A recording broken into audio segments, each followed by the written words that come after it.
waka, e ngā iwi, e ngā mana, e ngā reo. Tēnā koutou, tēnā koutou katoa. Ladies and gentlemen, welcome to Te Poho o Rawiri marae at Turanganui-a-Kiwa in Tairawhiti, where a huge crowd is waiting on the Poho o Rawiri marae for the arrival of the Prince of Wales and the Princess of Wales. I'm Derek Fox, and my co-commentator this afternoon is Kerry Carr. Kia ora. Ko te Tairawhiti tēnei e mihi atu nei kia koutou. Haere mai, hui tāpau, te marae o Poho o Rawiri. The formal welcome this afternoon is presented by the host tribes of the Tairawhiti. Ngāti Porou, Rongo Whakaata, Te Aitanga Mahaki, Ngāti Kahungunu, and Ngāti Ponohi. The welcoming party includes students from Rerekohu School, Ngata College, Tolaga Bay Area School, Gisborne Boys High School, Gisborne Girls High School, Lytton High School, Waikohu College, Wairoa College, Manituke Primary School, and the Wahirere Māori Club. Well, as you can see, it's a magnificent afternoon here in Gisborne, and that's happened after a week of fairly steady and at times very, very heavy rain. In the last 48 hours, an inch and a half of rain has fallen in the Gisborne area, well and truly breaking the drought they had about 3 or 4 weeks ago. But the prayers of the people of Tairawhiti were answered this morning when a bright, clear, sunny day emerged. At one stage this afternoon, a helicopter was brought in to, this morning, a helicopter was brought in to try and dry the area where the kapahaka was, where they're standing at the moment, the people waiting for the Prince and Princess.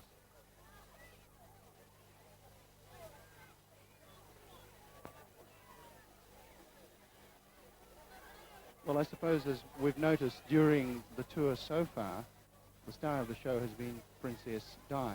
And it was felt at one stage that Prince William was going to be coming here as well. So if he had, things might have been different. Oyez! Oyez! Her Royal Highness the Prince of Wales has given birth to a baby son. God save the Queen! The flags waved, the champagne flowed, everyone was delighted. There's Lady Dog.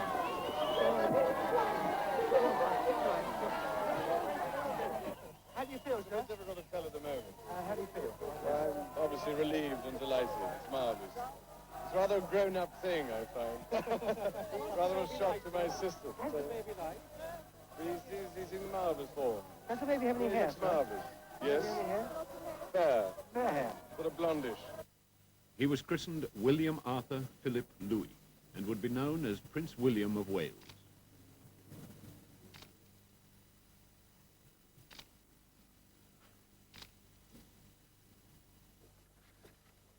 It's already obvious that his parents believe that families, even those that live very public lives, should stay together.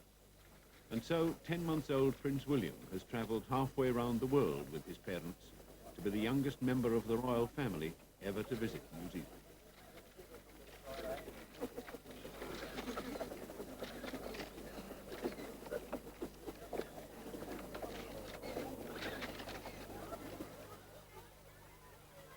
Well, this crowd's already come to its feet once so far this afternoon when there was a bit of a false alarm and that some government cars came rushing up to the front gate, but it turned out to be only the Deputy Prime Minister and his official party. It's extremely significant in many ways that the pōhiri, or welcome, to the royal couple is taking place at Gisborne, and because first contact between English people and the Maoris actually occurred only a few hundred meters away from this marae at the mouth of the Turanganui River when Captain Cook and his crew landed in 1769. The house that you see at the moment is Te Poho o Rawiri. And Kerry, you got some notes on that. Yes, this particular house was opened in March 1930. It's the third house to bear the name Poho o Rawiri. The house takes its name from the ancestor Rawiri Te Eke Tū o Te Rangi, And many of the performers in the kapahaka, the matua kapahaka, are descendants of Teke himself. It was quite an unusual house when it was built in 1930 because it was so huge. And at the time, some people thought it was going to be a bit of a white elephant because there weren't many people living around to fill it. But the wisdom of the men who built that house can be seen now in that it's able to host such magnificent occasions like this. The actual dimensions of the house, it's 55 feet wide and 120 feet long. Each of these, a house in marae terms has an ancestral name, and the ancestor in this case is Rawiri. Te Poho Rawiri simply means the bosom of Rawiri, so that when you're here, you have this ancestor Rawiri looking after you.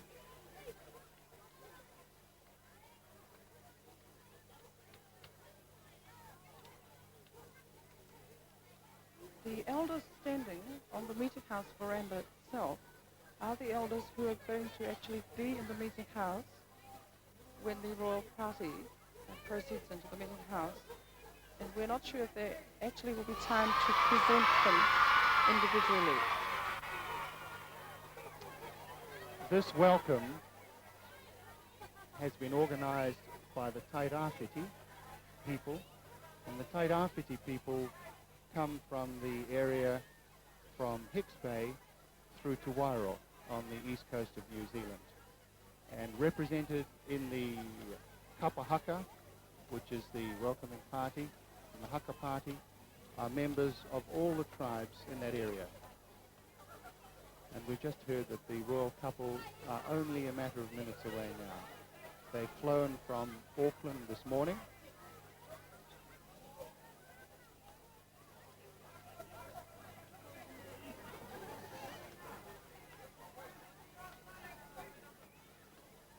And we can now see the royal entourage coming down Queen's Drive to the entrance to Te Poho Rawiri Marae.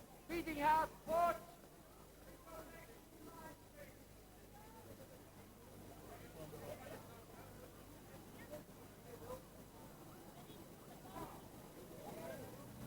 The Royal Standard flying on the Rolls Royce with the royal party.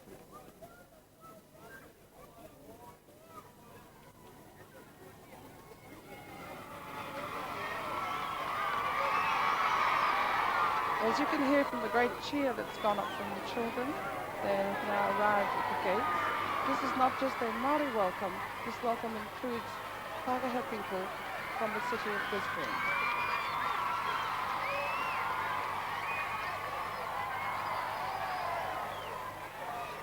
We can't estimate what numbers there are here today, but there is only a very, very small area of green left in front of the meeting house, and people around the ground are now all on their feet, children standing on forms, hoping to catch a glimpse.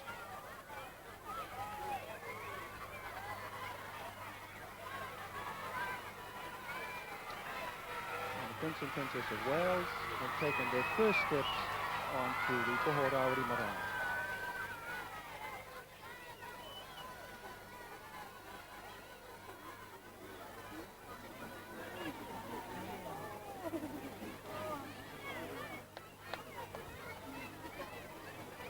Formal greetings at the gate from Sir Henare and Lady Ngata, Mr. and Mrs. Tokokatani, and local dignitaries. The Prince is being escorted at this stage by the Deputy Prime Minister, Right Honourable Duncan McIntyre,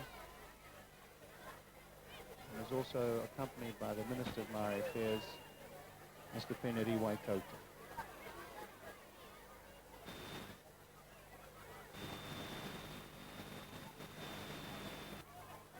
The national anthem.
challenge is being presented by one of the local young men, Tane Tupara, right in the centre, escorted by his two younger brothers, Prince and Nicky. Barney is currently practicing as a solicitor in Auckland City. Barney was trained to do the wero by Moniko Maunu, Ngapo Wehi and Huri Callaghan.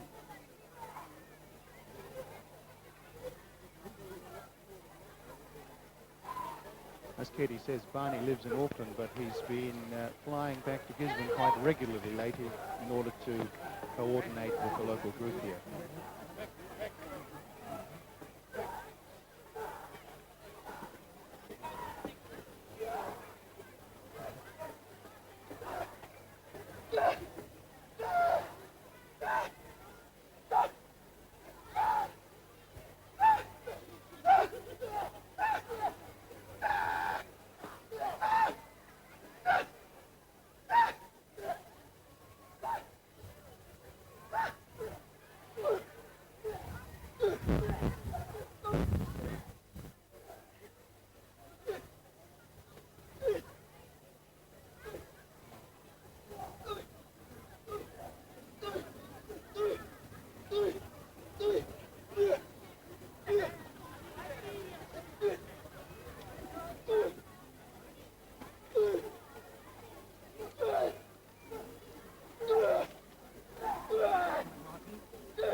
The royal couple will be advised by Mr. Toko Takani, the chairman of the Poho Rawiri Marae Committee, when it is appropriate to pick up the guard.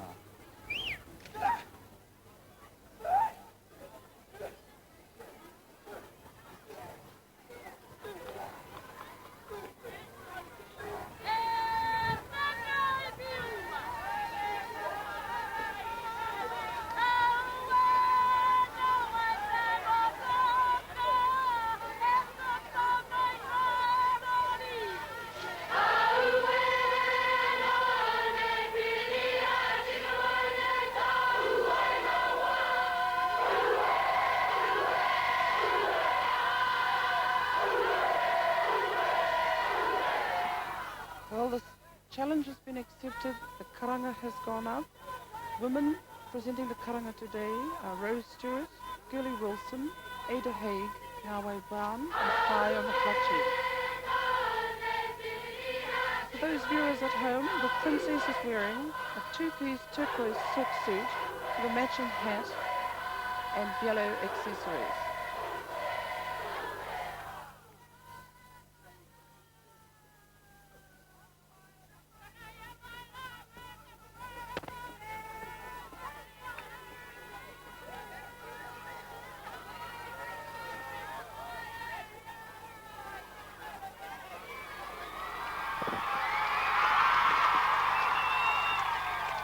Well, there's no prizes for guessing what that cheer was all about. The royal party have now made their way onto the dais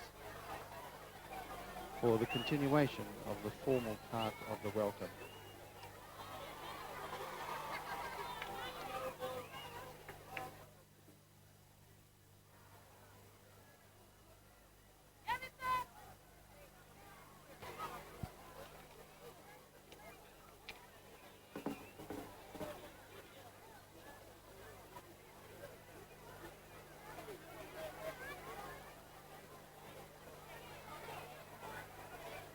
The Prince of Wales standard is flying from the flagstaff alongside the dais.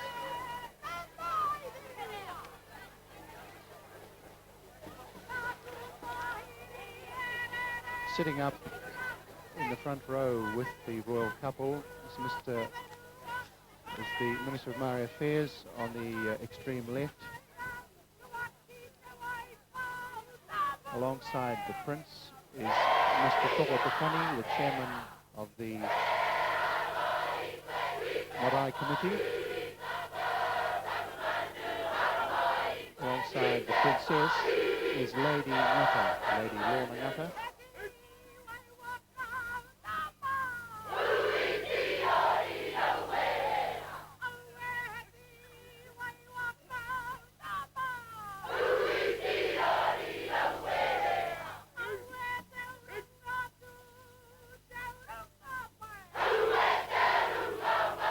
This kapahaka is 500 strong.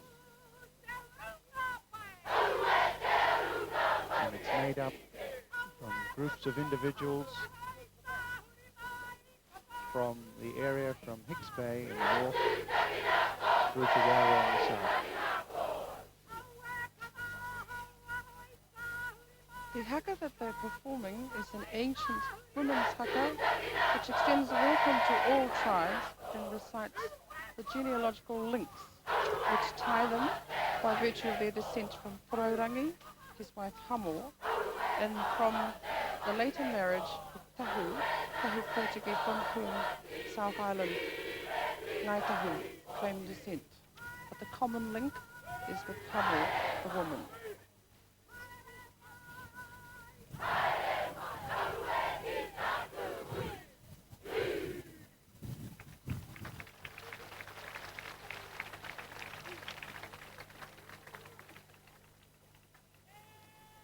Presenting a bouquet of flowers to Her Royal Highness the Princess of Wales is Maria Mackey.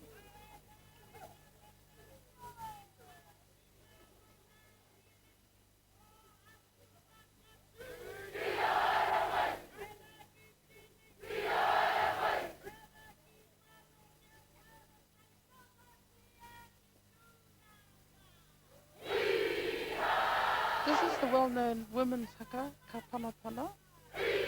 And the kaya, or the leader of the group, is Moepe Whairangi, an outstanding composer and teacher of Māori waiata action song, modern song.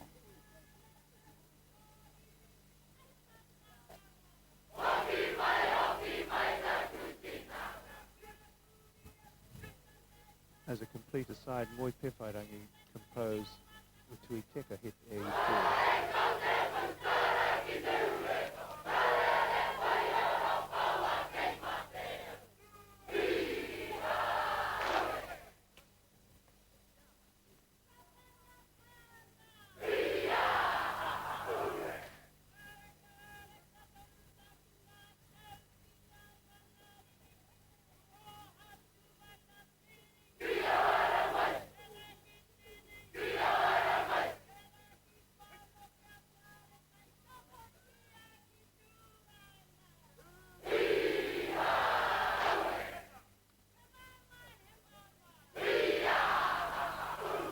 During this women's haka, which is traditional to the Tairāwhiti area, the men are now making their way forward in order to perform their haka.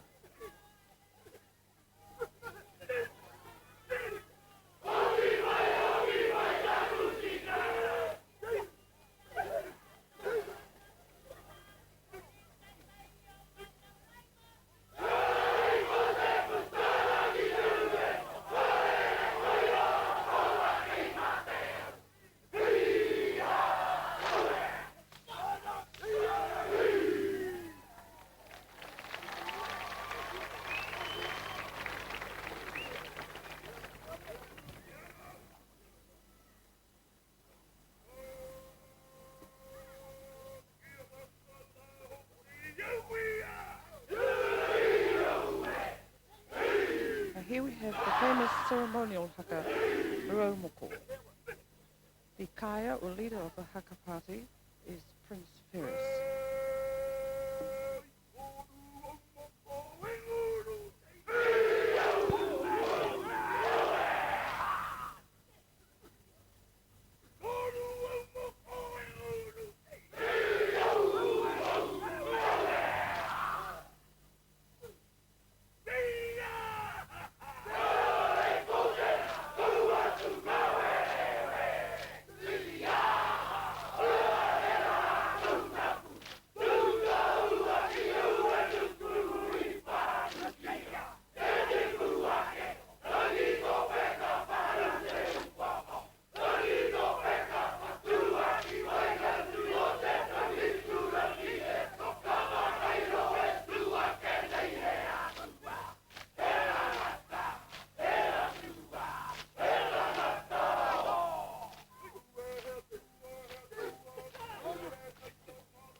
contains many classical allusions, some defying comprehension except by the most scholarly, but enough to tell you that it's referred to many as a masterpiece of its kind.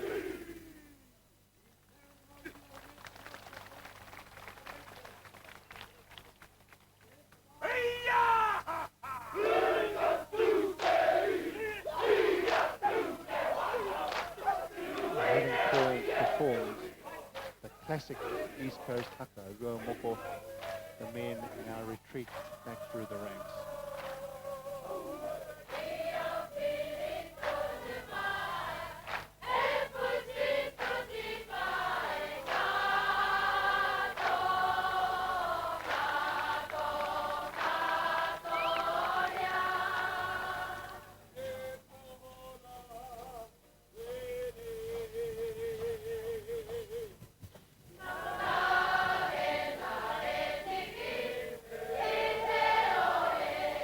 The action song you're hearing performed now is a very early Tuni Ngawe composition. Tuni Ngawe is the aunt of Moe Whairangi. And in this particular action song, they make reference to Henare, who rallied the people to come to Poho Rawiri for a hui. And the Henare referred to is Henare Huru.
E tū tātou katoa. Let us all stand. Your Royal Highnesses, the Prince and Princess of Wales, a prayer will be offered by the Bishop of Aotearoa, the Right Reverend Whakahuihui Berko.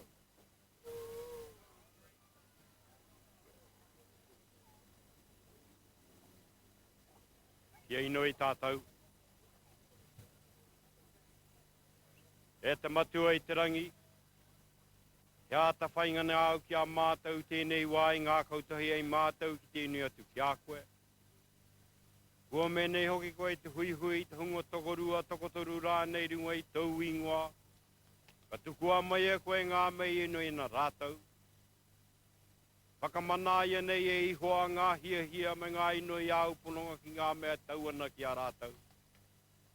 Tukua mai ki a mātou ki a mōhio ki tōu pono I tēnei ao. I tērā ao. Ia tai atu ki te oranga tonutanga. Amen. Almighty God, we ask you to bless this assembly gathered here to welcome, to pay tribute to their Royal Highnesses.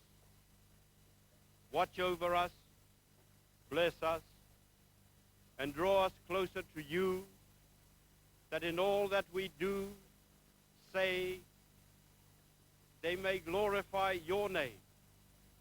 We ask these things in the name of your Son, Jesus Christ, our Lord. Amen. Amata Maria te atu e kore ne e tae te whakaro. E mea koutou ngā kau o koutou hinenga. Ki urunga I te mātou ki te aroha ki te atua. I tāna tamano hoki I tō tātou ariki ki ai hukurai. A kia mau kia tunu ki ka koutou te manaki tanga te atua ka harawa. A te matua, a te tama, a te wairua tapu. Amen.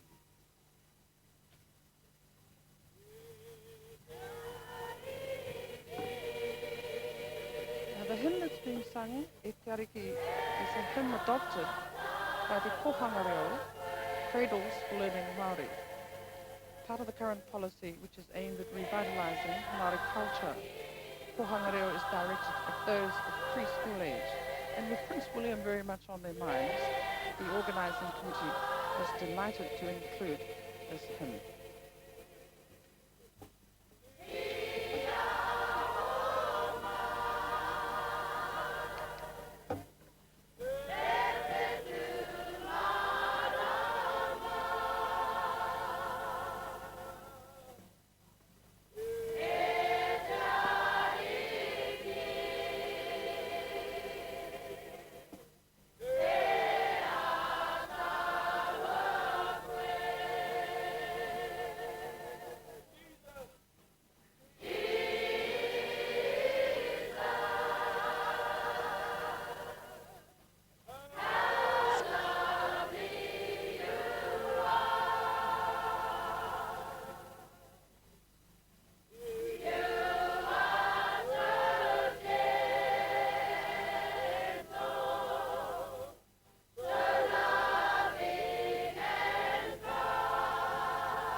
This hymn will be followed by the address of welcome on behalf of the host Tairāwhiti tribes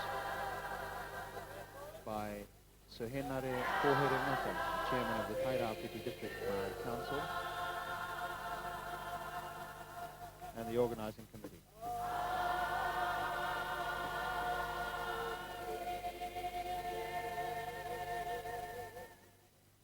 Please be seated. E noho tātou katoa.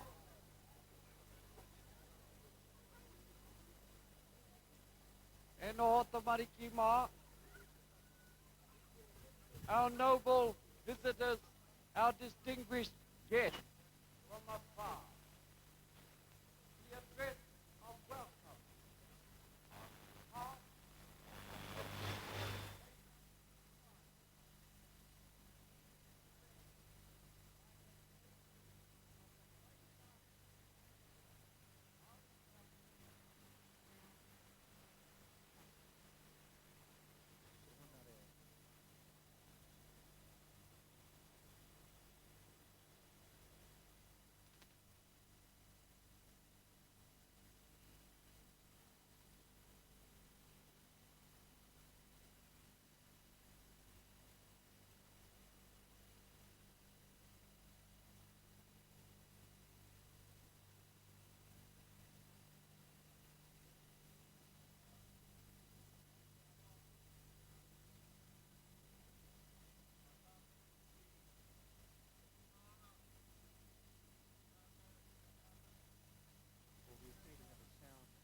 Descendants of the Kings of England, a grandchild of several times removed, I think 4 we worked it out at being, a 4th generation grandchild of Queen Victoria. I extend to you the Prince of Wales, heir to the throne, and descendant of Queen Victoria. Warm and cordial welcome on your return to Aotearoa and to the Taira. To your Royal Highness, Princess of Wales, we extend a special welcome on your first visit to Aotearoa and for ours. We are, of course, immensely delighted that you have learned our form of greeting the host. We are especially gratified, sir, that you have returned for Rawiri, marae which you visited, accompanied with the Queen, Duke of Edinburgh, and Princess Anne in 1970. We have been witness subject in 1840,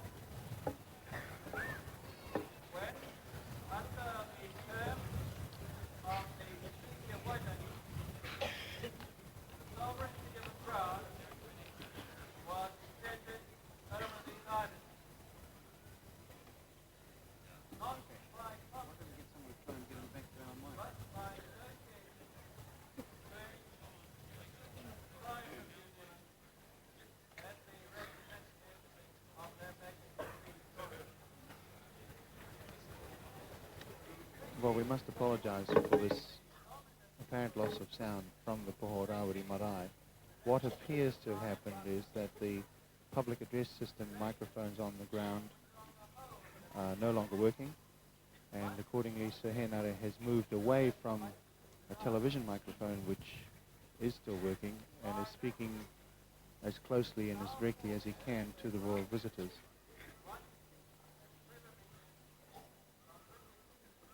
He has been referring to the number of trips that Prince Charles has made not only to New Zealand but also to Gisborne.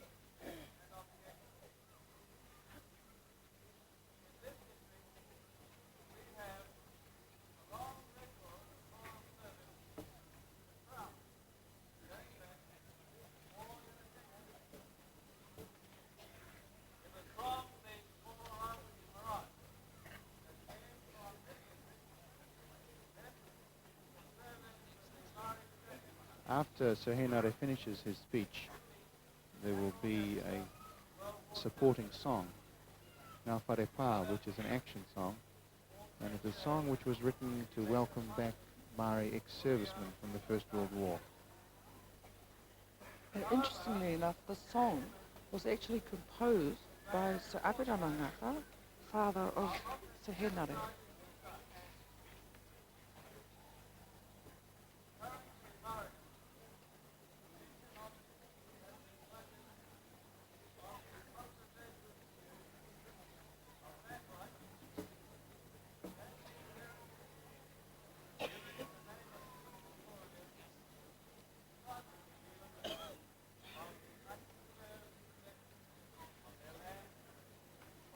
From where they're sitting, it must be rather difficult for the prince and princess to hear Sir Henare because the wind is blowing from their backs and blowing his sound away.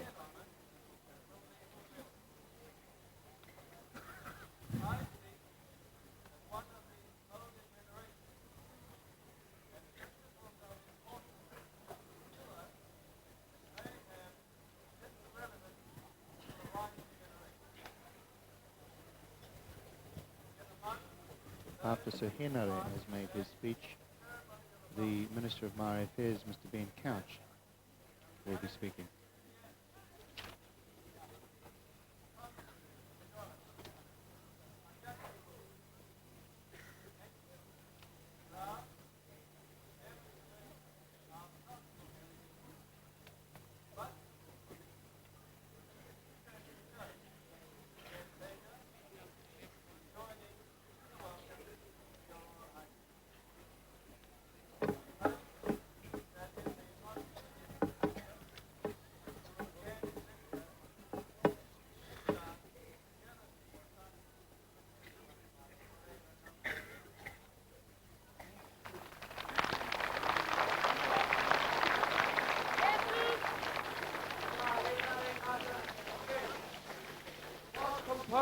to honor Maori servicemen returning from the First World War.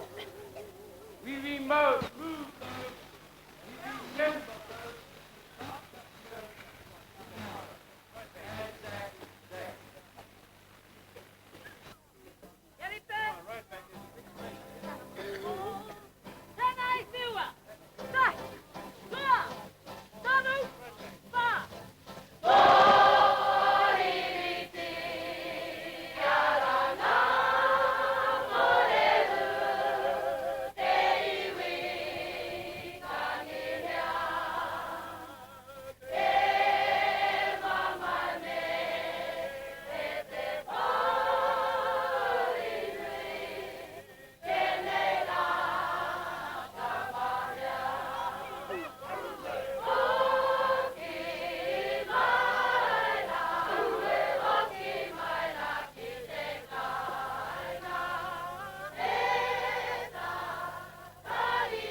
One of the our most distinguished unfortunate. guests, the Whai Kōrero, the speech of welcome on behalf of all the tribes of Māoridom, will be read by the Minister of Māori Affairs, the Honourable Ben Dewey Couch.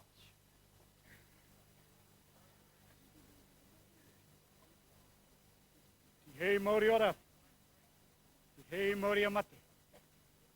E pare nui e tu nei Poho Rawiri tēnā koe.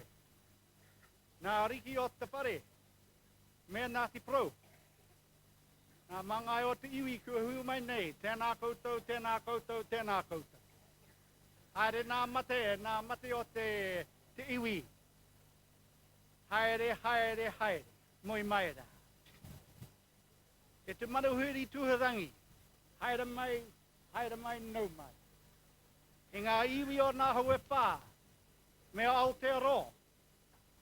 Tēnā koutou, tēnā koutou, tēnā koutou katoa. Your Royal Highnesses, the Prince and Princess of Wales, to the many Maori people, your visit to this marae today brings vivid memories of past meetings with members of your family. Your mother, Her Royal Highness Queen Elizabeth II, is well known to us and deeply loved. And I hope that your meetings throughout this land, whether with Maori or other New Zealanders, will strengthen the bonds we have between each other as people, bonds that have been cemented from time to time by such visits as your own. I speak today on behalf of the Maori people and feel both privileged and humble in my task. As we struggle from day to day with problems of mere living, we sometimes forget those fundamental human qualities which need re-strengthening through exchanges like our meeting today. Your wife and yourself are most welcome here on this marae. And I am sure that all Maori people throughout this land would say the same to you if you were to visit their marae. Welcome, twice welcome, thrice welcome. That is the traditional and sacred custom of our people, which has never, to my knowledge, been broken in modern times. We are proud as people of this land to have Tūranga Waiwai upon which to stand and welcome you. This is one of the many sacred sanctuaries of Māori. This marae, Poho Rawiri, an ancestor of great stature, who has both nurtured and watched over his people for many generations. And as we look at you both, we know that your ancestors and ours has placed the trust to us to care for those within our kakahu, within our cloak. And when we join together under the cloaks of the British Crown and Maori chiefs, something special was given to us, an understanding of our human frailties, yet with an assurance that whatever happens in the world, we can look to each other for support in times of need.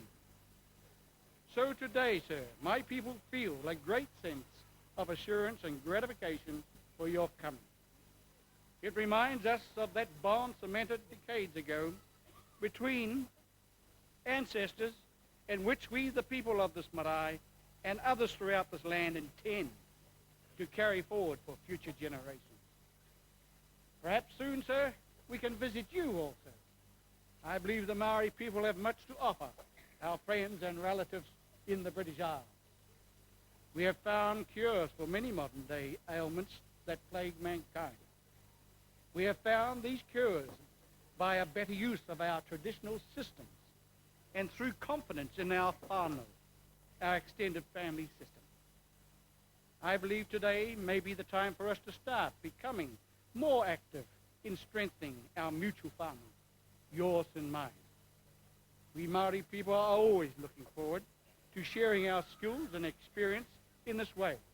And I hope, and I will certainly suggest to my Prime Minister, that consideration be given to a closer relationship between our peoples of Britain and New Zealand, particularly in matters that concern our youth and their social disorders. It may be that our Home Development Tūtangata program has something to contribute here. And it is with this in mind that I conclude the Maori people's message today. Pai kororia te atua, mongarunga I runga I te whenua, whakaro pai e te tangata. Glory to God in the highest, peace on earth, goodwill to men. That is the sacred custom of our people. That is the custom we will not break. And that is the spirit in which we welcome you both to our sanctuary today. No reira e ho mā, kia kaha, kia pono, kia nāwari. Tau toka hia nā mahi, te wairua ki te atua, nāna nei nā mea katoa, tēnā koutou, kia ora, hui mai tātou katoa.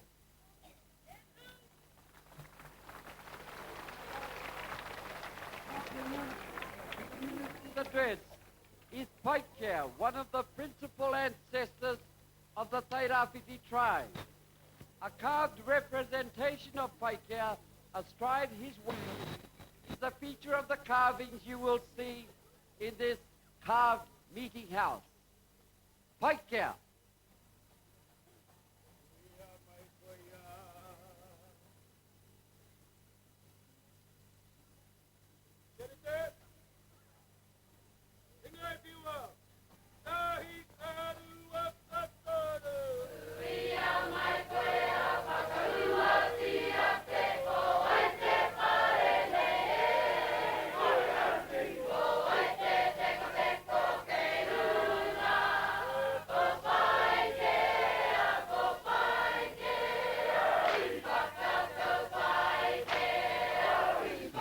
Shot of Paikea, described as whale. Paikea.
from the Maori people to our guests are presented by Leonardine Teeke Simpson and Fiona Tiahuia Sarank Herangi. For the Prince of Wales, the Princess of Wales, and their son, Prince William, finely carved whalebone pendants. For the Princess of Wales, a woven kiwi feather evening bag.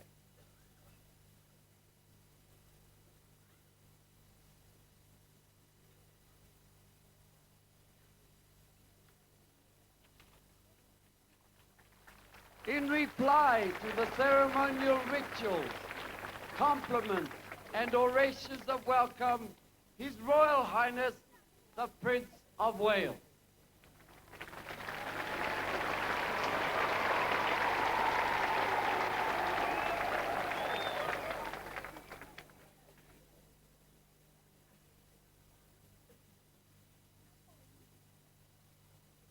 Enga manga, enga awa, enga iwi katoa o te tairawiti. Enga ariki, enga rangatira. Enga mana, tena kutu katoa.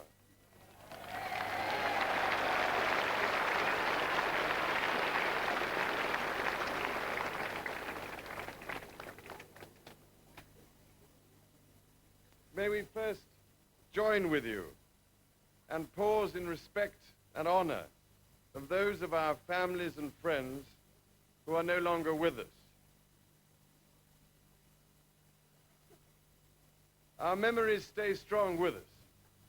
Their examples and the lives they lived continue to be an inspiration and guide for us, the living.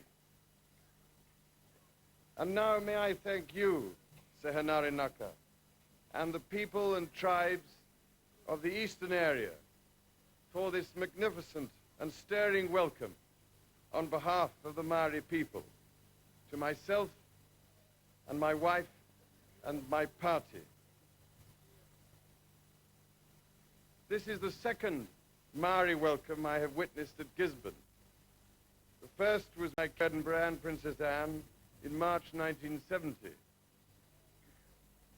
When receiving a welcome such as you have given us, it is always a great honor and a moving experience, and we are both deeply grateful for it. A welcome party of some 400 people is indeed an impressive sight, and the songs and dances you have greeted us with will remain as a warm memory in our hearts.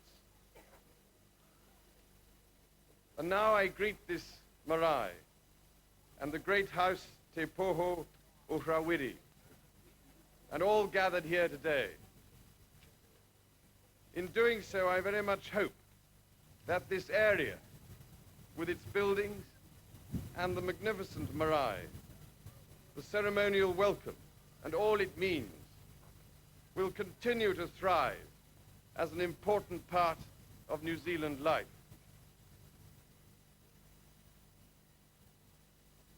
Today we live in an era of bewildering change, which makes adaptation to modern conditions extremely hard.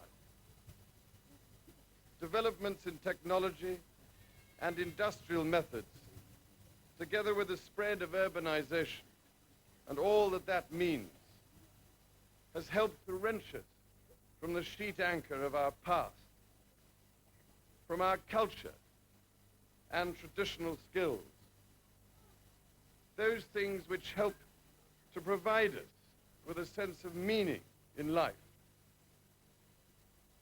No one knows this better, I am sure, than the Maori people. I have therefore been greatly interested to hear of your tūtangata programs and impressed by your family programs, your language schemes, and the various crafts and work skills projects, all of which are helping to restore a sense of pride and security amidst a world overtaken by rapidly changing fashions in thought and custom. Self-reliance is at the root of these programs, and you are demonstrating that hard work and determination can lift the outlook of a whole people. As is so often said, our hope for the future lies with our children, and their future will be largely decided by what we teach them now. By bringing them back to the marae, to teach them your culture, your traditions, and your language, you will help to provide them with something meaningful in their lives. There will be problems, of course. Nothing is ever perfect, and that is the great paradox of life. As the years go by, my wife and I will observe with the greatest of interest and concern the development of a pride in marriedom, together with an equal development in the growth of goodwill, understanding, and mutual respect between the many races that have come together to make New Zealand what she is. Thank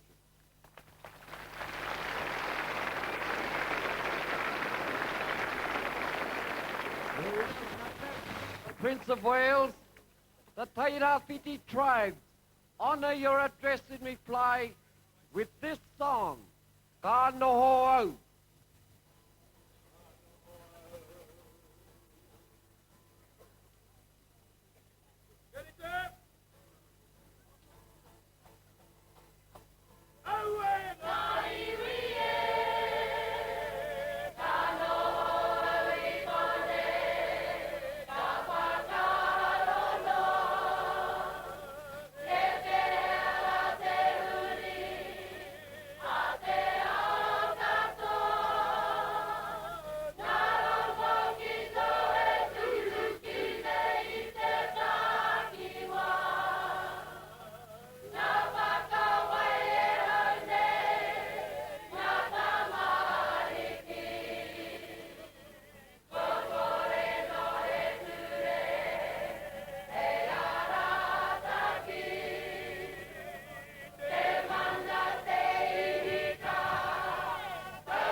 O great prince and your beautiful princess, our formal ceremonies of greetings and welcome have ended. We ask you to relax. For your entertainment, we present the young Maori of today, gathered here to express their aroha, their love, their affection and respect for both of you. This group is Lytton High School from Gisborne.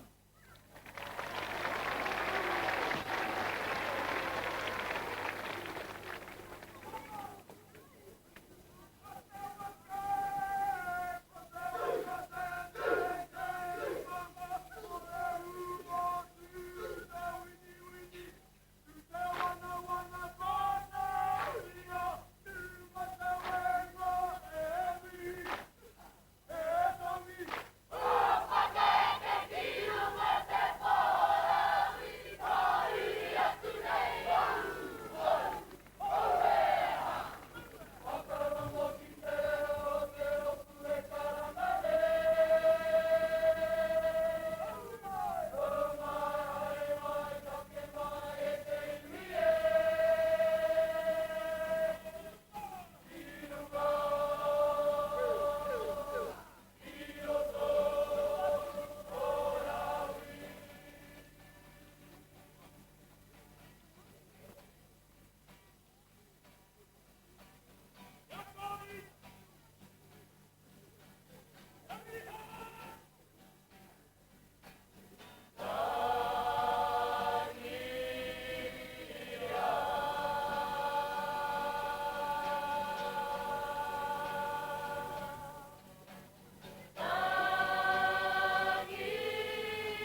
Our noble guests, in your honor, this young group will perform a poi dance, followed by the young warriors performing a haka or posture dance of defiance, a classic haka of the Ngāti Tairāwhiti tribe.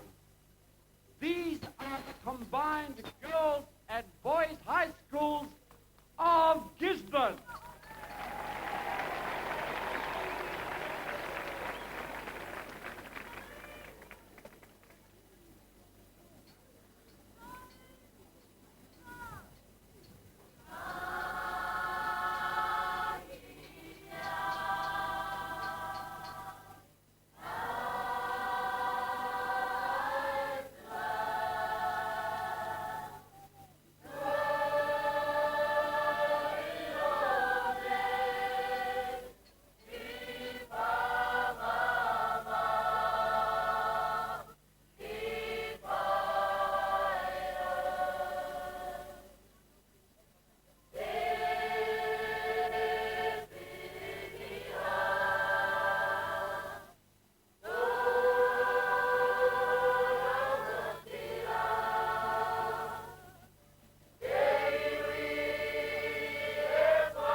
our distinguished visitors, further north and east, in the shadow of Mount Hikurangi, stands Ruatoria, the center, the heartbeat of Ngāti Porou, home of our late revered Kaumātua Rangatira, Tā Pirana Ngata.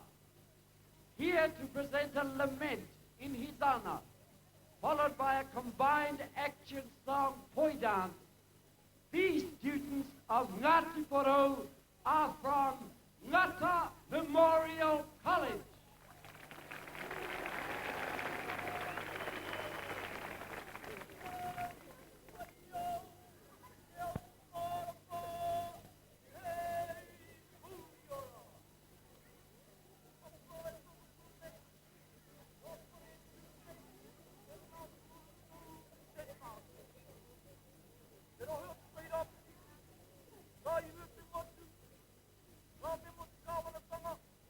Let's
Manuhiri, our royal guest. This is a local adult group with members from every tribe of Maoridom. They have performed in 4 previous Royal Maori receptions. They have won our national cultural contest of performing arts twice and have represented Maoridom and Aotearoa twice overseas. They will perform 2 contrasting chants, a poi dance of aroha, then a demonstration of the long spear, the taiaha. The song is E Parida. This is their tribute to those we remember tomorrow and that day. From Turanganui Kiwa, this is Waihirere.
katoa. All stand, please. Our royal guests will now be taken into the carved meeting house, Te Poho o Rawiri. Te kapamatua, e hui whakaroto e tu a kia mau. The guests are now leaving the dais and going into Te Poho o Rawiri. The royal couple are being accompanied by Mr. Toko Te Kani, chairman of the Marae Committee, and Princess Di is taking the first opportunity to slip off and speak to some of the onlookers.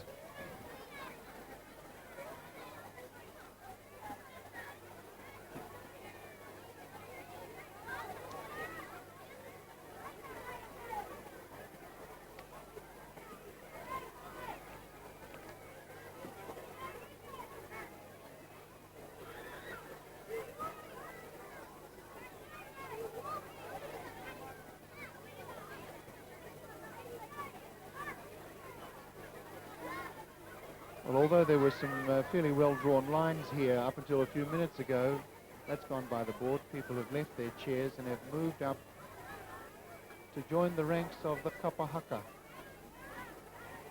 as the princess makes her way slightly ahead of Prince Charles down towards the Poho Rawiri. At the moment she stopped and she's talking to some of the kapahaka, some of the school children from Gisborne Boys and Girls High School. She's so heavily enclosed by people at the moment that it's very hard for us to get our cameras pointing at her over the tops of the heads of the people.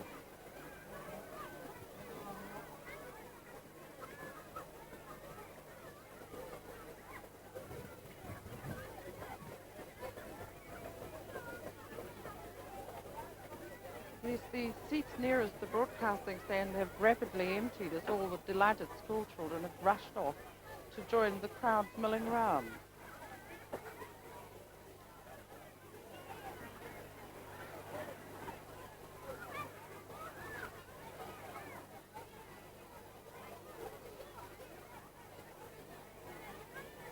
Now, the royal party is actually trying to make its way to the meeting house to meet briefly with tribal elders, and then from the meeting house they will move to the dining room for afternoon tea. But progress, as you can see, is somewhat chaotic and slow.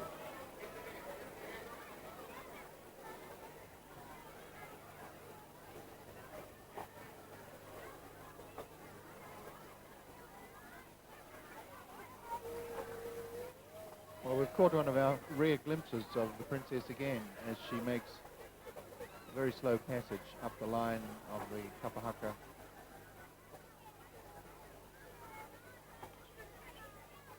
She's going into the meeting house with Prince Charles, and she's being accompanied by the princess is being accompanied by Mr. and Mrs. Te Kani, the Minister of Marae Affairs, Mr. Couch and Mrs. Couch. The other official members who are on the dais are also moving very slowly through the ranks of the kapahaka.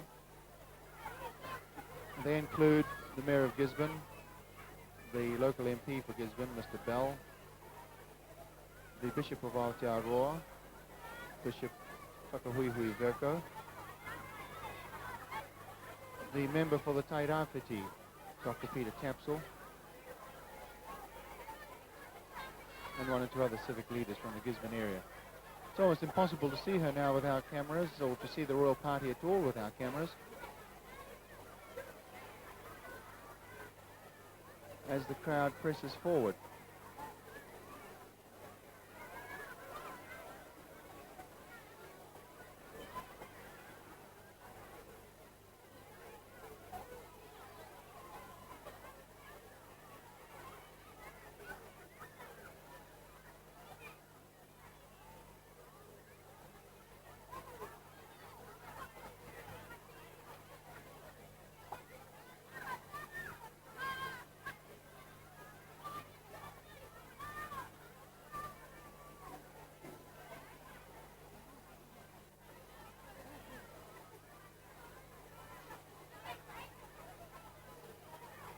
As the royal couple make their way towards Poho Rawiri, Prince Charles is clearly about 20 meters ahead on his side of the crowd of Princess Diana. She's stopping and talking to almost every person now in the lines of the kapahaka. There's the top of her hat again.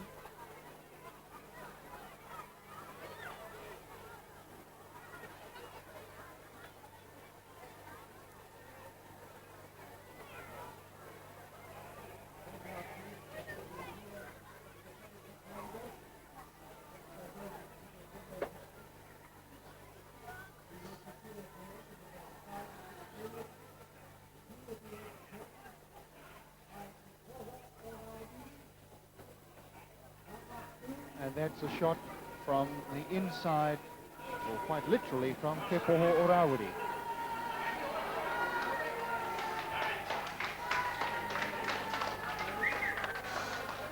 The royal couple are now receiving a karanga from the kaumatuas, the elders who are inside the meeting house.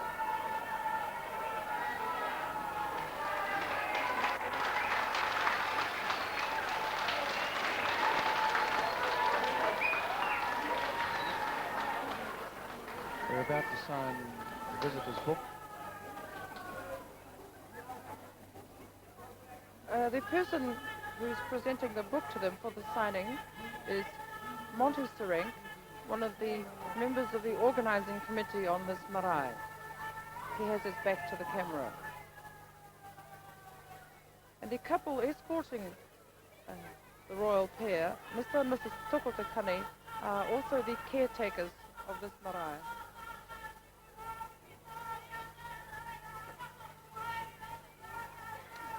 Mrs. Takani is just to the left of the pole there. Yes, and Mr. Takane is to the right in that magnificent clothes.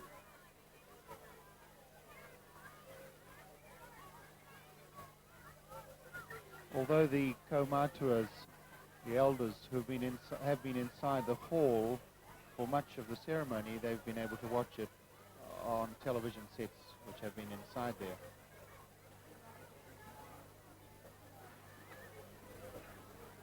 As we said earlier, the Poho Rawiri meeting house, this particular house, is the third to bear the name of Poho Rawiri.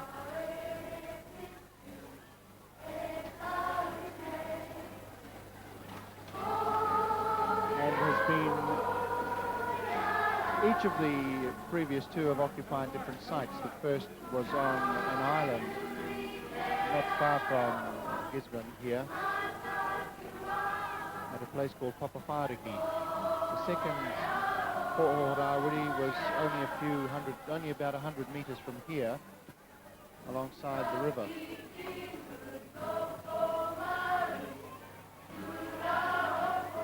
And it was taken down in order to make way for, of all things, a freezing works. Performing on stage are the children from Manituke Primary School, performing a poi waka. Manituke is a very small township settlement, really, about 35 or 40 miles up the east coast from Gisborne. I would say that's probably the whole school there. Mm-hmm.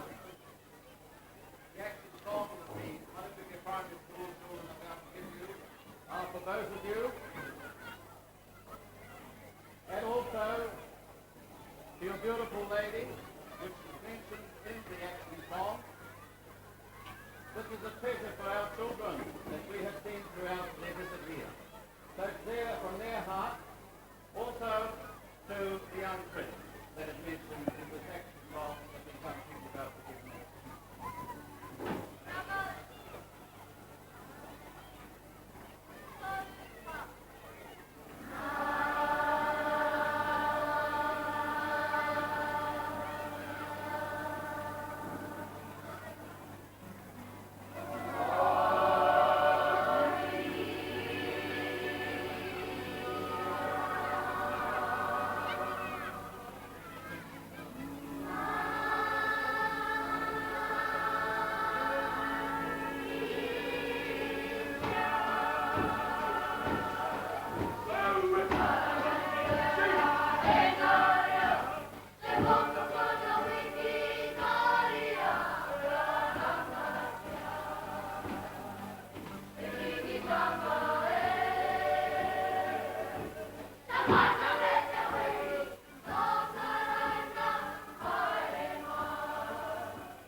holding a bunch of flowers close to her, because that particular song said, "You are a beautiful flower worn close to our bosoms.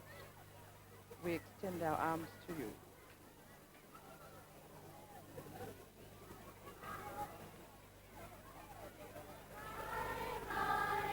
Well, she may not have known very much about the word hongi and the action of the hongi a week or so ago, but in the last week, her nose has been pressed very often.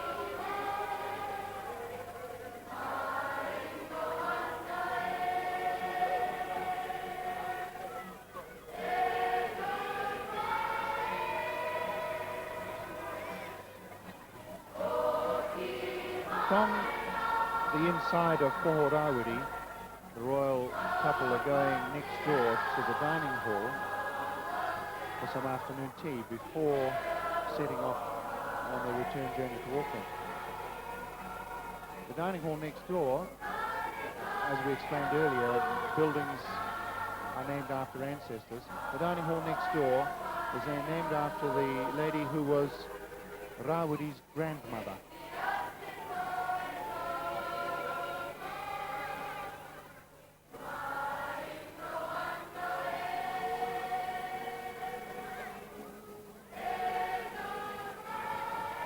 After that brief visit into Poho Rawiri, the royal couple are now about to reappear and make their way to the dining hall.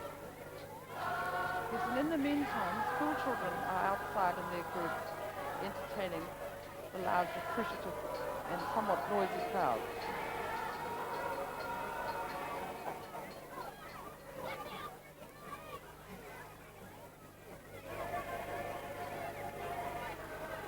Before Marae members of Parliament are here today as guests, and so is the Leader of the Opposition, Mr. David Lange. They're in amongst that crush inside the meeting house at the moment.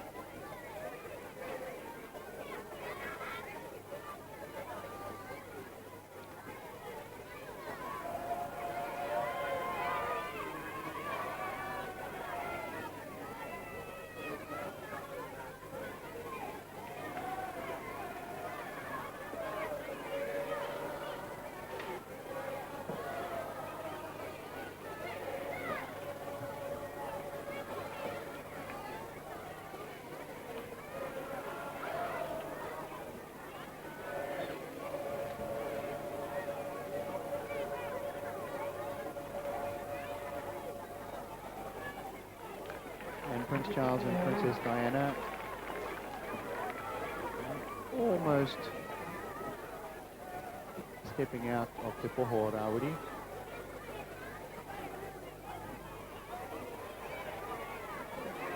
They're just at the doorway now, and once they come out, I would think it's going to be another fairly slow progress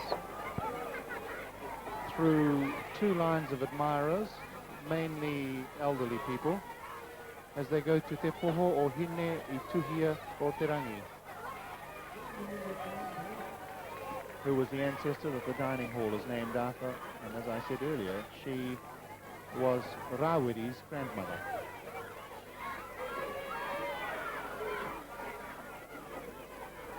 They're supposed to be making prompt progress towards the dining hall, but the princess is actually pausing to shake hands with people.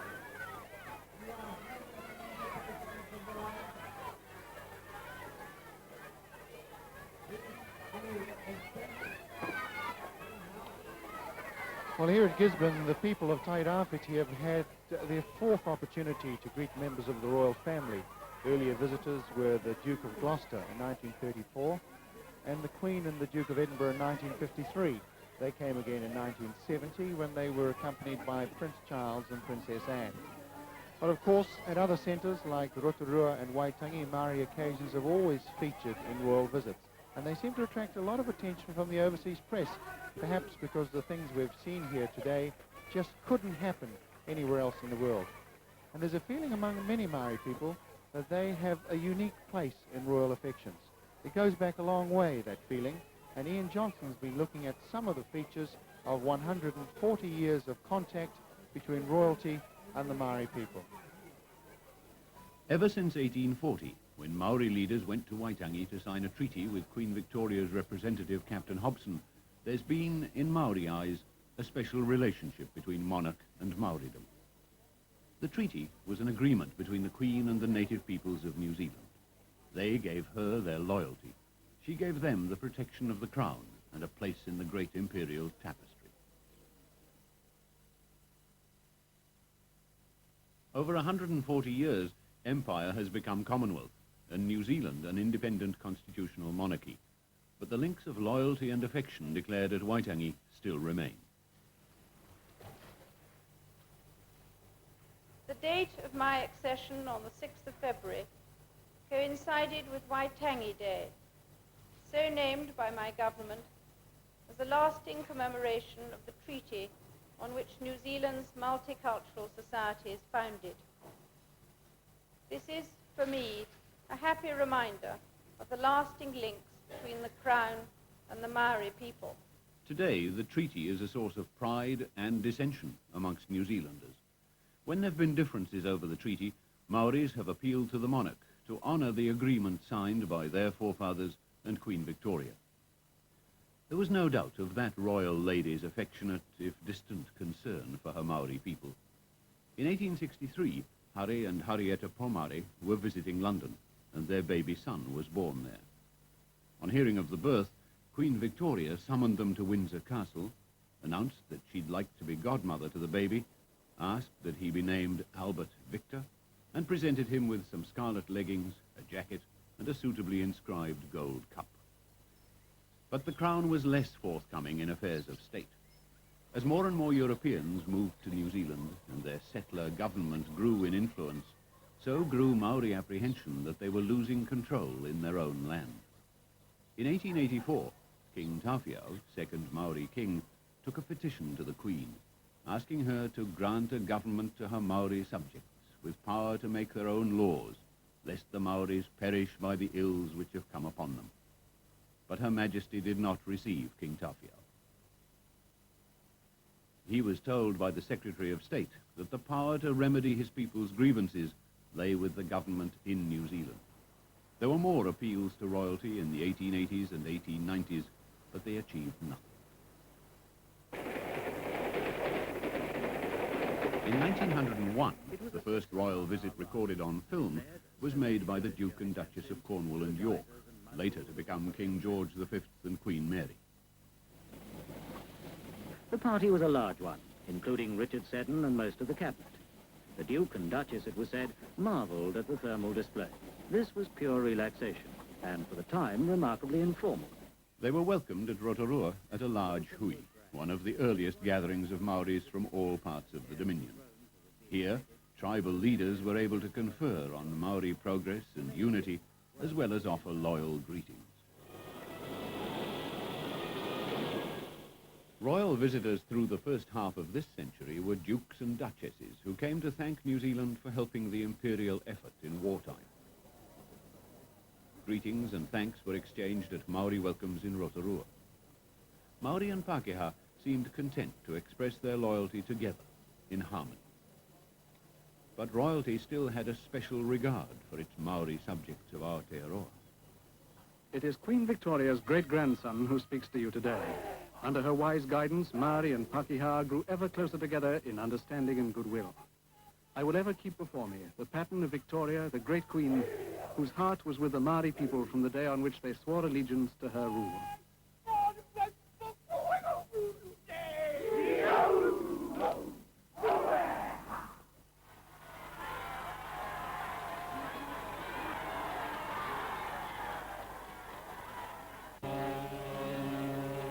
In 1853 was probably the most significant royal tour ever.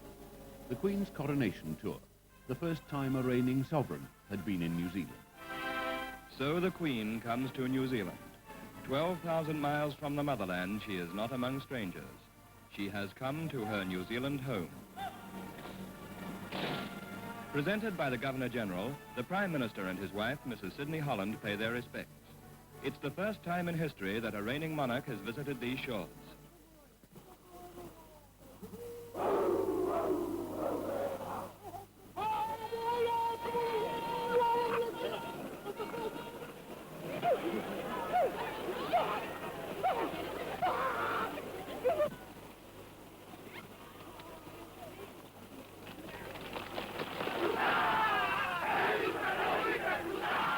The visit was duly honoured by Mauridom and included a speech from the Queen which broke all precedent, a speech from a woman on a Rotorua marae.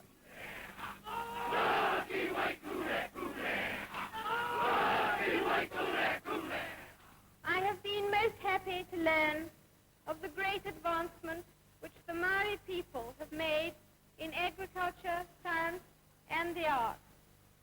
I hope, too, that you will always hold fast to your own language and culture, your arts and crafts, and that you will always cherish the traditions which have been handed down from your forefathers. I thank you again for your welcome. Kia ora kutu. It was the longest royal tour ever and occasioned huge enthusiasm from Maori and Pākehā alike. In the Waikato in particular, there was jubilation when Her Majesty called on King Koroki at Ngaruawahia, a royal acknowledgement long sought by members of the King movement.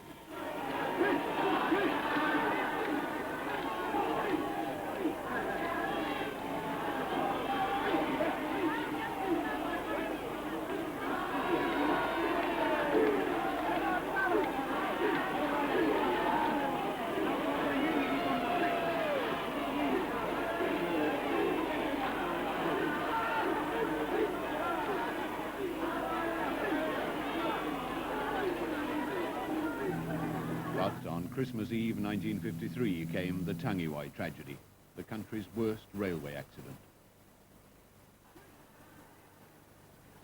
10 years later, there were more welcomes to the Queen at Rotorua and Waitangi, but again, misfortune marred the tour. 15 people were killed in a bus accident after the Waitangi celebration. But in Gisborne in 1970, the unfortunate coincidence of tragedies and royal visits came to an end. Suspicion among Maori traditionalists that a woman speaking on a marae had broken a tapu was set at peace. Just before the date of the royal hui, a school of sperm whales came ashore on a beach north of Gisborne. With an omen like this, the visit couldn't help but be successful.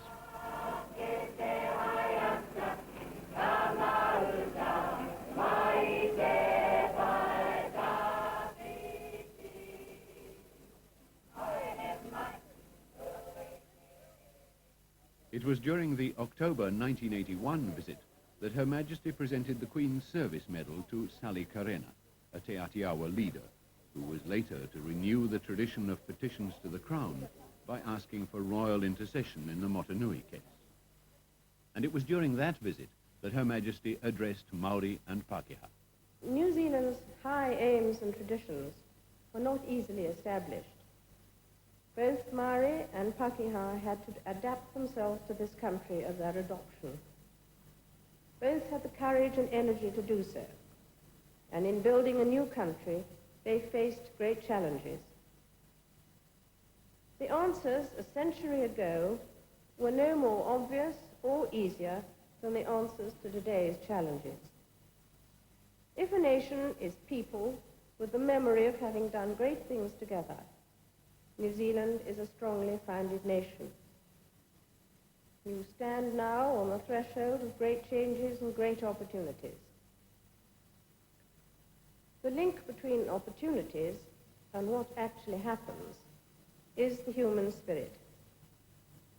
A Maori saying from the far north goes, "Ask me what is the most important thing, and I will reply, it is people. It is people. It is people." Nowadays, the royal family's interest in people is shown on open public occasions like this. In the 1980s, Prince Charles still demonstrates the affectionate concern that led Queen Victoria to become godmother to a Maori baby in the 1860s. And in the 1980s, the affection is as warmly returned, evidence that the special relationship continues. But the crown still stands above and beyond Maori and Pākehā and the differences that arise between them, with, it seems, New Zealanders of all races content that there's a monarch to be symbol and head of the nation.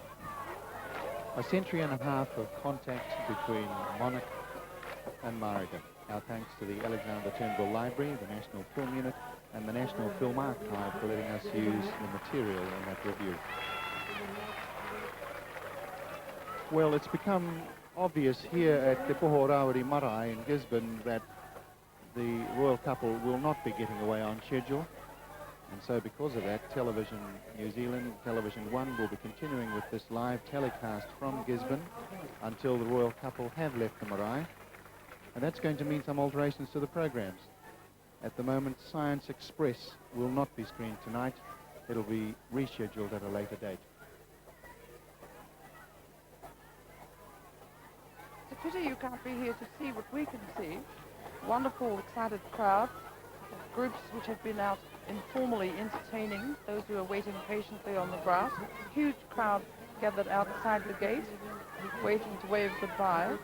And we are actually trying to see if the official party have emerged from the dining room, and they will pass through a guard of honour of return servicemen from the Maori Battalion. And the other services as well, I think, Katie. There are one or two from other services who are also there. There's still no sign of them. The crowd is not leaving, although they've left their seats and they've moved to vantage points along the exit route.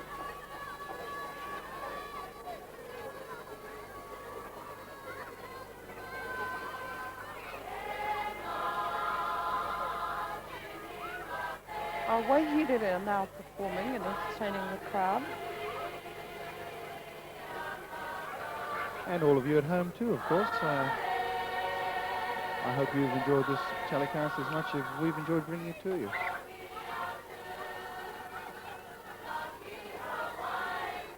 The Wahidere group is extremely well known in Gisborne, and I think particularly well known around the country. Wahidere is a very small settlement, about 10 miles from Gisborne. This particular group represented New Zealand at the South Pacific Polynesian Festival in Papua New Guinea.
In the group, the main group that entertained the royal visitors and all of us earlier tonight was a woman who has entertained royalty 5 times. Her name is Mrs. Louis Tuhura.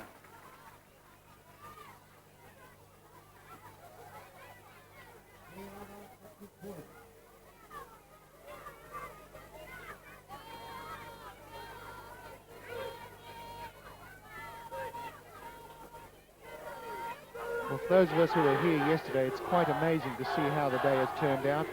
At this time yesterday afternoon, people's spirits were very low in Gisborne because it had been raining all week. There had been several very heavy downpours during the day. And although everyone was putting a brave face on it, and many prayers were offered up from the Tairāwhiti area, no one quite knew what was going to happen today. And of course, all day, there has not been a single cloud pass over the marae.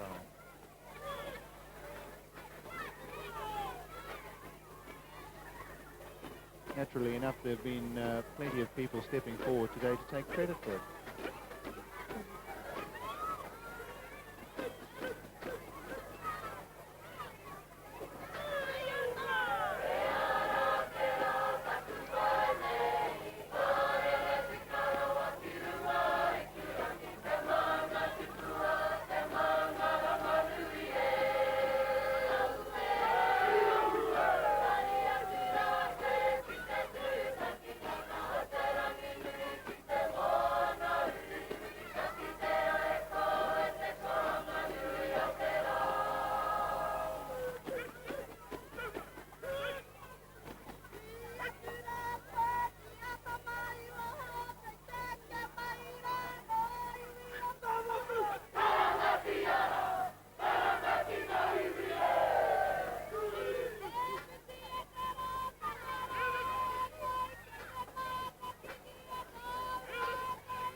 As you may have heard Bill Kedekere say earlier, this group has twice won the national cultural competitions. And there aren't very many important occasions that go by in Gisborne without Wahidere being called on to perform.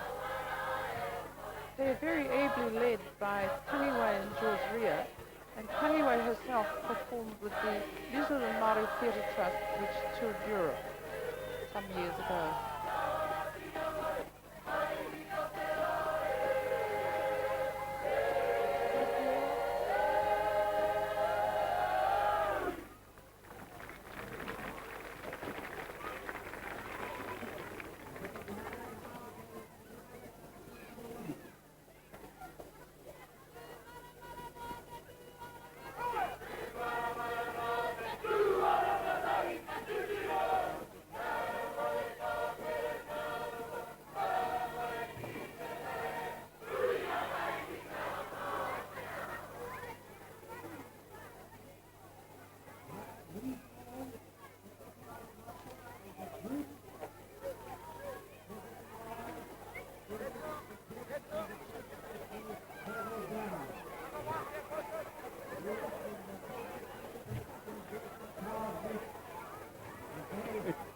It would appear that the royal couple are about to emerge from the dining room because the crowd's up on its feet again and heading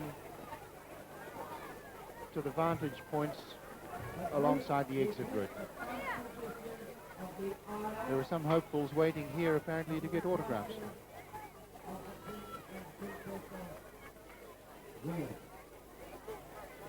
Most of you would have heard the term GMT, Greenwich Mean Time.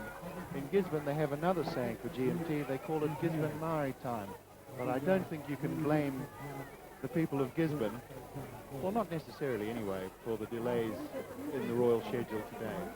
I think the warmth of the welcome has been such that it has been just too difficult for them to make progress along Pākehā lines. And keep to a schedule. Accordingly, Television 1 is continuing with this telecast past the schedule time, and that will affect programs coming along. And one of the programs to be affected will be Science Express. It will not run tonight.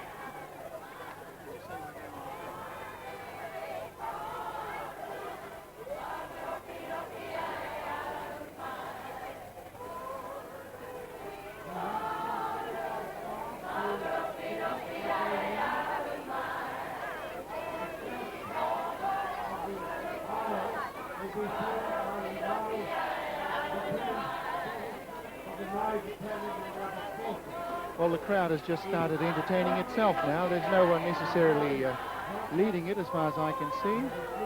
They're simply singing a song that they all know.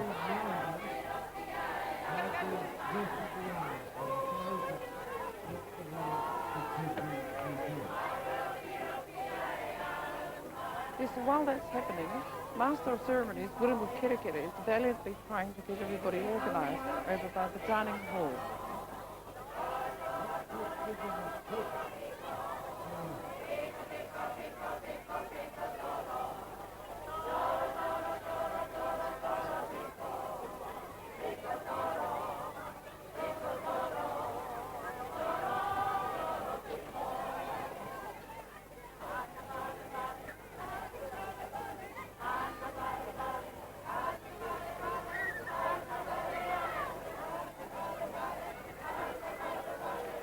The royal couple are still having refreshments, afternoon tea, after their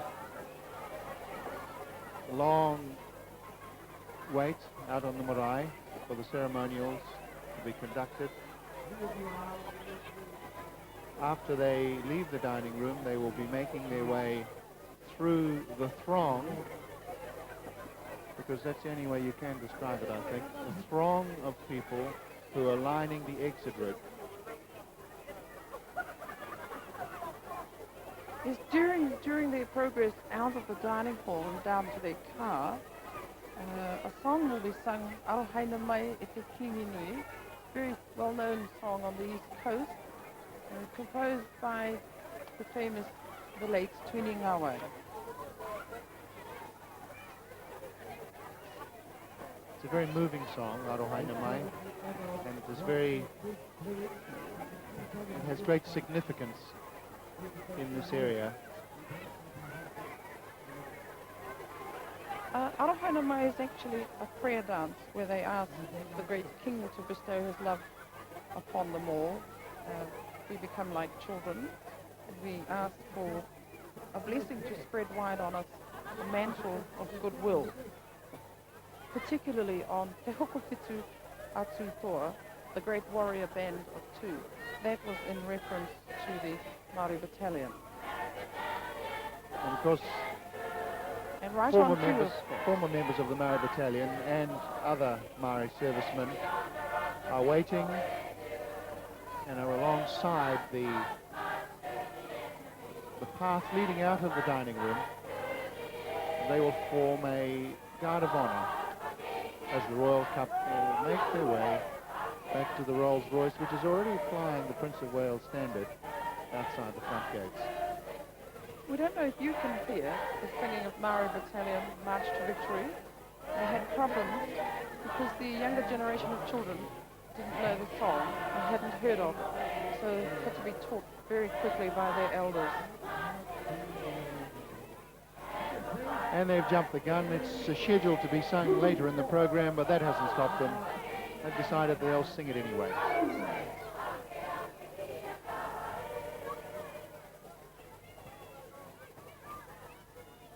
I wonder what they're having for afternoon tea. Kerry, did you get a glance at the menu? Delicious scones. Oh, and talking of afternoon tea, there are lots of young women chosen to be hostesses for the afternoon. And the whole dining room was beautifully decorated. It's a pity you can't be here. It's like a wonderful, organised party gone mad.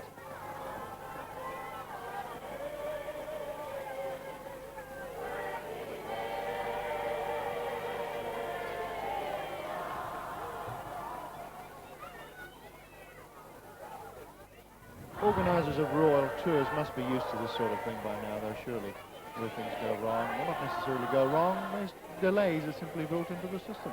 Well, the people are enjoying themselves. Yes.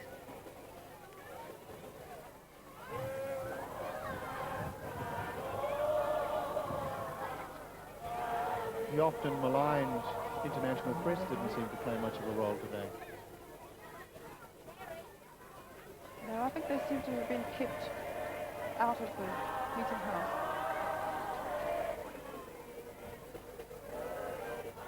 I tell you, everybody is here. Mokopuna, grandparents, aunties, uncles, cousins, and they're all having a lovely time.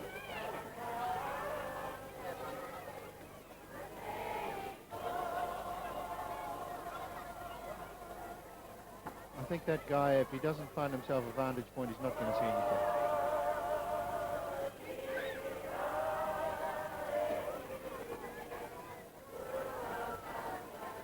Many of the songs that have been sung here today were composed by, we've often referred to, by a lady called Tweningawe. She was a songstress and composer of considerable renown and wrote all sorts of local songs. And one of her followers, her niece in fact, Moi Pepairangi, wrote this particular song, which is being sung now.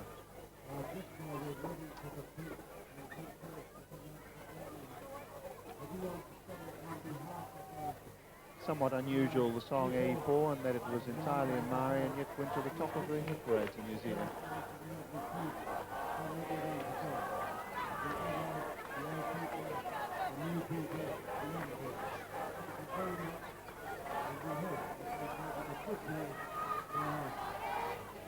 The organisers of today's Pohiri, Sir Henare Ngata and his group of supporters, must be extremely proud of the way things have gone off. It's a bit unfortunate that the only hitch occurred when Sir Henare was making his speech and the public address system failed him.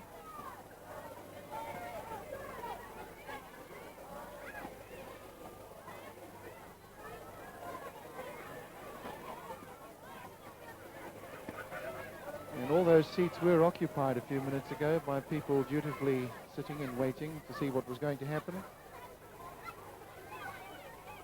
Now they're lining the exit way or making their way out onto the street, hoping to get a glance of the royal couple as they make their way back to Gisborne Airport, where they will be taken by Air Force handover back to Auckland. The police, as you can see, are trying to clear a pathway, but the crowd, huge as it is generally well behaved and orderly.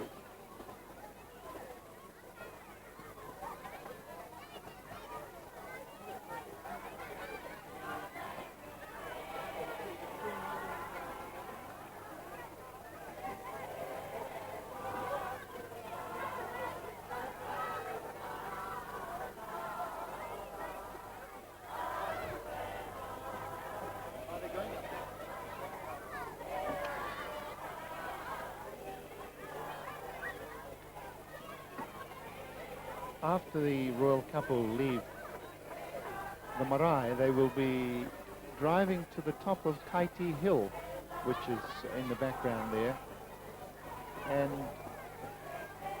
they're going to plant a tree. Up on the hill is a memorial to Captain Cook, commemorating his landing at Gisborne in 1769 at the mouth of the Turanganui River. It's over, even my maths tells me it's over 200 years since he was here, and I remember the bicentenary celebrations held here in 1969. The Queen and Duke did not come to that, but they came the following year, and that was the last occasion that Prince Charles was in Gisborne.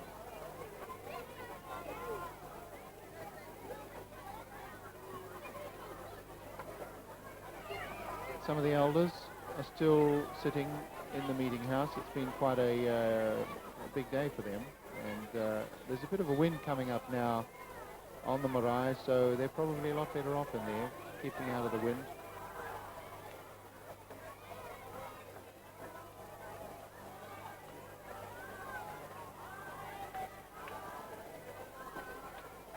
The meeting house, as well as being a tribal ancestor and representing a tribal ancestor, has a number of popo or carved poles around it, which also represent ancestors or major occurrences. A meeting house embodies all sorts of things for a tribe. Its tribal history is involved in the carvings. And this particular carving, represents the story of Paikea, one of the great ancestors of the Tairāwhiti people.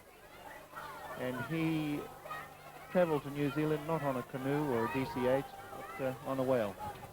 And he had his settlement at Whangara, which is just north of Gisborne, on the coast. And it's an area which has always supported a large number of people. The food supplies from the sea and from the forests have always been extremely extensive in the East Coast area, and that's why it's always had a very large population. It was also a very nice place to live.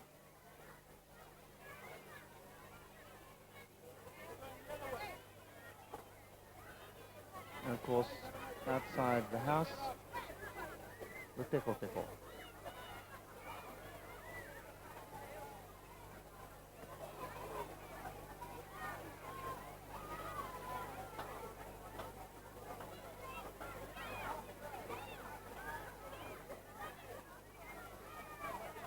Crowd still lingering. Children have lost some of their concentration seeing the royal couple out here.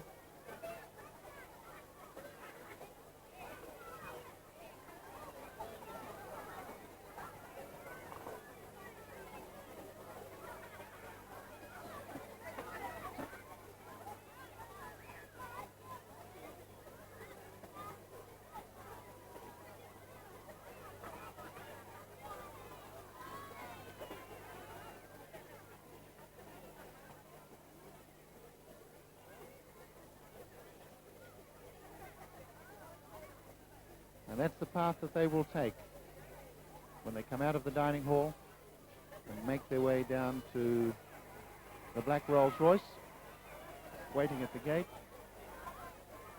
to carry them up the hill. It's called Kaiti Hill. It used to be, its Maori name was Titirangi.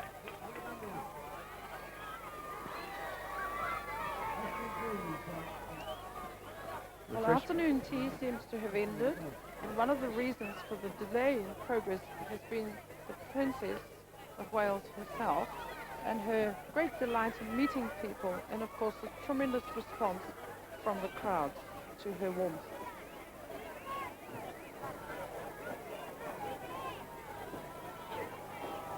She couldn't afford to be allergic to flowers, could she? No, she's received that many on this tour. And now they've begun singing Arohainana.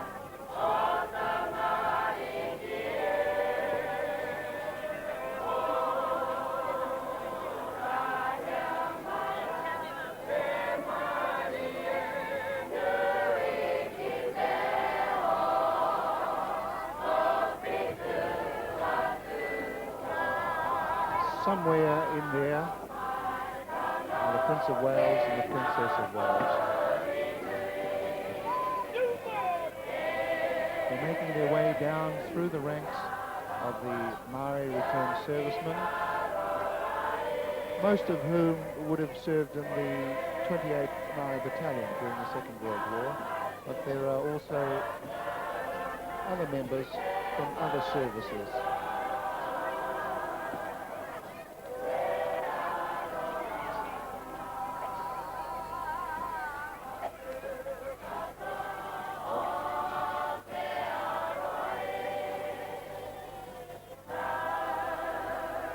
Going to be a slow progress. In fact, there's no progress at all at the moment. They're simply standing, talking.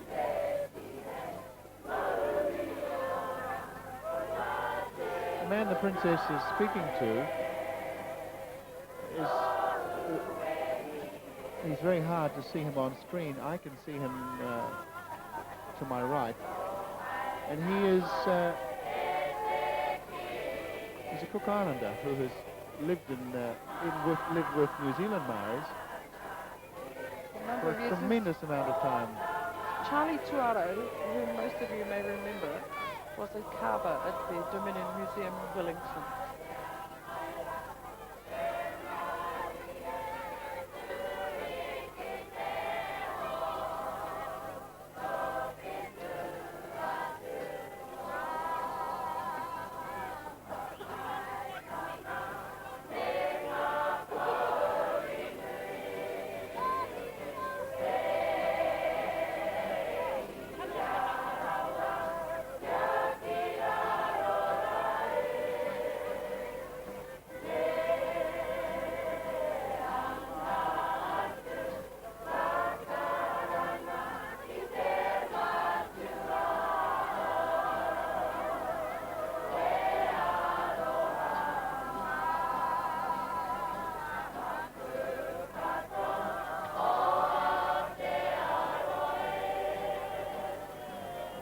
royal party are at the moment in the shade of a tōtara tree, which is growing in front of the marae. They'll shortly step out of that shade into the sunlight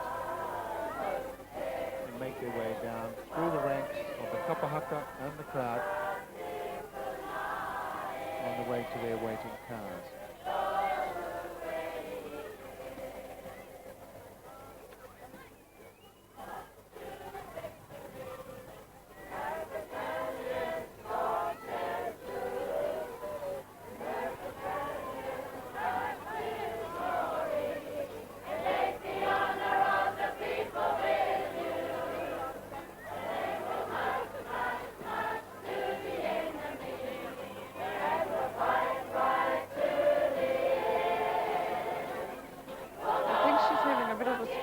Getting through, and in the background you can hear the stirring sounds of marae battalion.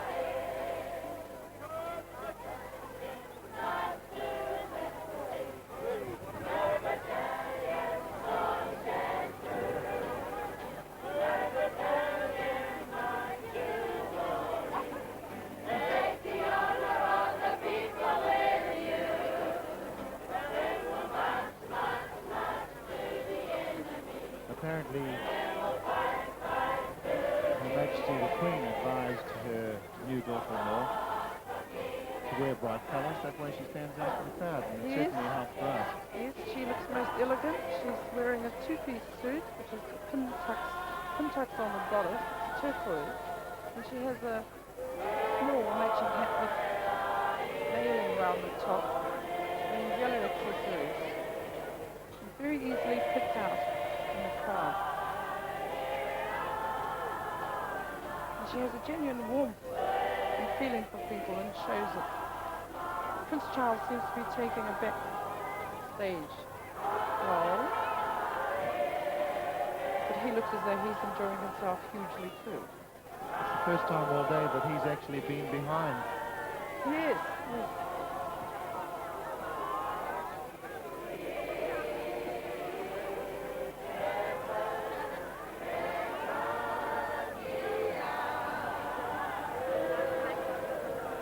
The whole crowd, which was lined up nearest the meeting house, is now rapidly moving towards the gate.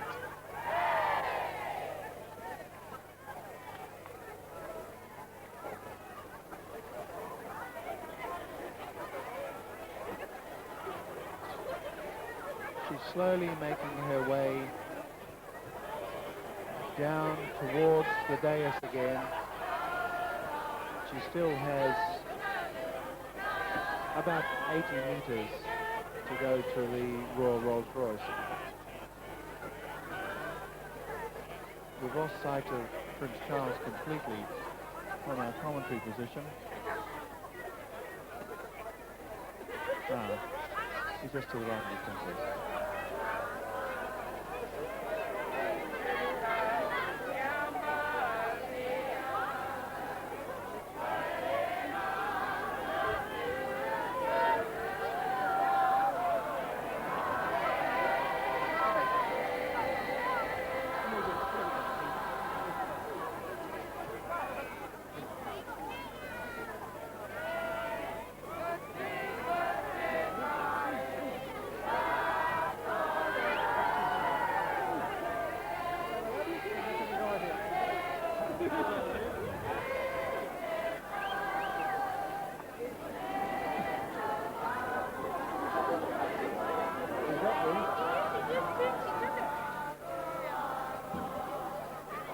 Well, that's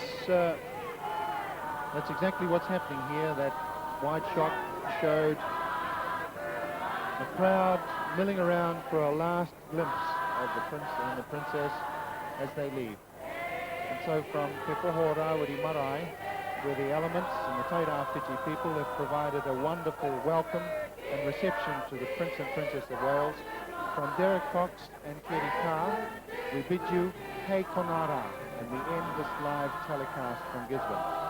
The next telecast of the royal visit will be from Auckland tomorrow, when the royal couple and the man who married them, the Archbishop of Canterbury, Dr. Runcie, will be attending an Anzac service.